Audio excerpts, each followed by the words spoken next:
Welcome to Immadi Prasanna channel అండి. ఈరోజు మనం చికెన్ లివర్ ఫ్రై ఎలా తయారు చేద్దామో ఈరోజు చూద్దాం. చాలా టేస్టీగా వచ్చింది, మీరు కూడా ట్రై చేయండి. ఫస్ట్ ఒక బౌల్లో వాటర్ తీసుకొని అందులో లివర్ని వేయాలండి. వేసి ఉప్పు పసుపు యాడ్ చేసుకొని ఇట్లా బాయిల్ అవ్వనివ్వాలి. అయిన తర్వాత వాష్ చేసి పక్కన పెట్టుకోండి. ఇప్పుడు ప్యాన్ తీసుకొని ప్యాన్లో కావలసినంత ఆయిల్ వేసుకొని దాంట్లో పచ్చిమిర్చి, ఉల్లిపాయ, కరివేపాకు వేసుకొని దాన్ని మగ్గించండి. సో ఫస్ట్ క్లీన్ చేసుకోండి, లివర్ని అయితే చాలా బాగా క్లీన్ చేసుకోవాలండి. సో ఇదంతా ఇప్పుడు పచ్చిమిర్చి, ఉల్లిపాయ ఇదంతా సాట్ అయిపోయిన తర్వాత అల్లం ఎల్లిగడ్డ పేస్ట్ వేసుకోండి. ఇది కూడా పచ్చివాసన పోయేంత వరకు దాన్ని మగ్గించుకోండి. లివర్ ఫ్రై చాలా మంచిదండి, చికెన్ లివర్ ఫ్రై. దాంట్లో ఐరన్ ఎక్కువ ఉంటుంది.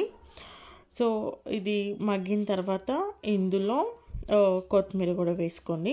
ఇప్పుడు వాష్ చేసిన లివర్ ఏదైతే ఉందో ఆ లివర్ని, చికెన్ లివర్ని ఇందులో యాడ్ చేసుకోండి. ప్యాన్లో యాడ్ చేసుకున్న తర్వాత సో లివర్ ఫ్రై అనేది హై ఇన్ ప్రోటీన్ అండి. ప్రోటీన్ కూడా చాలా ఉంటుంది. సో ఐరన్ ఉంటుంది, ప్రోటీన్ ఉంటుంది, చూసుకోండి.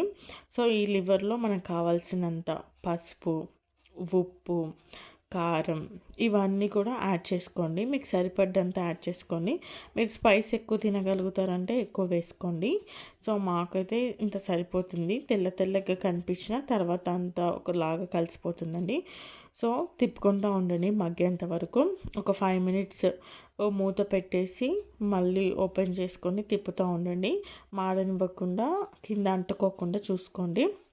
సో చికెన్ లివర్ ఫ్రై అయితే తొందరగానే కుక్ అయిపోతుందండి. చూడండి అక్కడ ఆయిల్ సపరేట్ అవుతుంది. ఆయిల్ సపరేట్ అవుతుంది అంటే చికెన్ లివర్ ఫ్రై అయిపోయిందని అర్థం, తొందరగానే అయిపోతుంది. సో లాస్ట్లో గార్నిషింగ్కి మన దగ్గర ఇంట్లో తయారు చేసిన హోమ్ మేడ్ మసాలా ఉంది. మసాలా యాడ్ చేసుకొని గార్నిష్ చేసుకోవచ్చండి.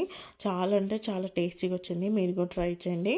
ఇంకా గార్నిషింగ్కి మేము కొత్తిమీర కూడా యాడ్ చేస్తున్నామండి. ఫస్ట్లో కూడా యాడ్ చేసాము, మేము కొత్తిమీర ఎక్కువ తింటాము అందుకని. సో కొత్తిమీర మీకు కావాలంటే యాడ్ చేసుకోండి. చాలా అంటే చాలా టేస్టీగా వచ్చింది. ఇట్లా ఆయిల్ తేలుతుందంటే ఇంకా లివర్ ఉడికిపోయినట్టే. ఇదే కాదండి, ఏ కర్రీలో అయినా ఆయిల్ తేలితే ఉడికిపోయినట్టు.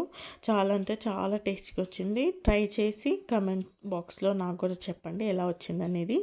Thank you for watching.